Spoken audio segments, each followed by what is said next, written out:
കണ്ണൂർ കാക്കയങ്ങാട് കെണിയിൽ കുടുങ്ങിയ പുലിയെ മയക്കുവെടി വെച്ചു. വയനാട്ടിൽ നിന്നുള്ള പ്രത്യേക സംഘമാണ് കളക്ടറുടെ ഉത്തരവിനെ തുടർന്ന് വെടിവെച്ചത്.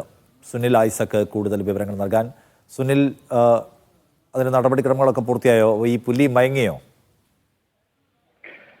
അതിനെ നിരീക്ഷിച്ചു വരികയാണ് നിഷാദ്. അല്പസമയം മുമ്പാണ് മയക്കുവെടി വെച്ചത്. വയനാട്ടിൽ നിന്നെത്തിയ പ്രത്യേക സംഘമാണ് ആ പുലിയെ മയക്കുവെടി വെച്ചിരിക്കുന്നത്. ഒറ്റ തവണയാണ് ഇപ്പോൾ മയക്കുവെടി വെച്ചിരിക്കുന്നത്. കഴിഞ്ഞ തവണയൊക്കെ 2 തവണ മയക്കുവെടി വെച്ച് പുലി ചത്തുപോയ സംഭവമുണ്ട്. അതുകൊണ്ട് ഇത്തവണ കുറെ കൂടി കരുതലോടുകൂടിയാണ് കാര്യങ്ങൾ നീക്കുന്നതെന്ന് വേണം പറയാൻ. എന്തായാലും ഇത് ഒരു കുറച്ച് സാഹസികമായ ദൗത്യം കൂടിയായിരുന്നു ഈ പുലിയെ വെടിവെക്കുക എന്നുള്ളത്.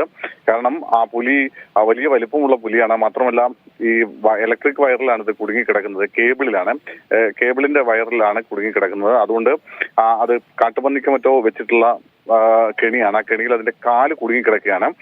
ഒരുപക്ഷെ ഈ മയക്കുവെടി വെക്കുന്ന സമയത്ത് ഇത് പുറത്തേക്ക് ചാടാനുള്ള സാധ്യത ഉണ്ടായിരുന്നു. അതനുസരിച്ച് വലിയ ജാഗ്രതാ നിർദ്ദേശം സ്ഥലത്ത് പുറപ്പെടുവിച്ചിട്ടുണ്ട്. മാത്രമല്ല പുലി പൂർണ്ണമായും മയങ്ങിയിട്ടുണ്ടോ എന്നുള്ള കാര്യം ഇനിയും പരിശോധിക്കേണ്ടതുണ്ട്. അത് അല്പസമയത്തിന് ശേഷം മാത്രമേ അക്കാര്യത്തിൽ ഒരു തീരുമാനമുണ്ടാവൂ. എന്തായാലും പുലി മയങ്ങിയെന്ന് ഉറപ്പിച്ചു കഴിഞ്ഞാൽ ഉടൻ തന്നെ അതിന്റെ കാലിലെ കെട്ട് അഴിച്ചു മാറ്റും. തുടർന്ന് പുലിയെ കൊണ്ടുപോകാനുള്ള കൂട് തയ്യാറാക്കിയിട്ടുണ്ട്, സജ്ജമാക്കിയിട്ടുണ്ട്. ആ കൂട്ടിലേക്ക് മാറ്റും. അതിനുശേഷം ആറളം വൈൽഡ് ലൈഫ് സാങ്ച്വറിയിലേക്കാണ് അതിനെ കൊണ്ടുപോവുക. അവിടെ 24 മണിക്കൂർ നിരീക്ഷിക്കാറുണ്ട് സാധാരണഗതിയിൽ. എന്തെങ്കിലും ഫസ്റ്റ് എയ്ഡ് സംവിധാനം മറ്റെന്തെങ്കിലും നൽകണമെങ്കിൽ അത് പ്രാഥമികമായ ശുശ്രൂഷകളൊക്കെ നൽകിയതിനു ശേഷമായിരിക്കും അതിനെ മറ്റെങ്ങോട്ടെങ്കിലും മാറ്റുക. ഒന്നെങ്കിൽ തൃശ്ശൂരേക്കോ അല്ലെങ്കിൽ മുത്തങ്ങയിലേക്കാണ് മാറ്റാൻ സാധാരണ മാറ്റാറ്. തവണ തീരുമാനം എന്താണെന്ന് വനം വകുപ്പ് അധികൃതർ അറിയിച്ചിട്ടില്ല. എന്തായാലും ഇപ്പോൾ നിലവിൽ പുലി മയക്കുവെടി വെച്ചിരിക്കുന്നു.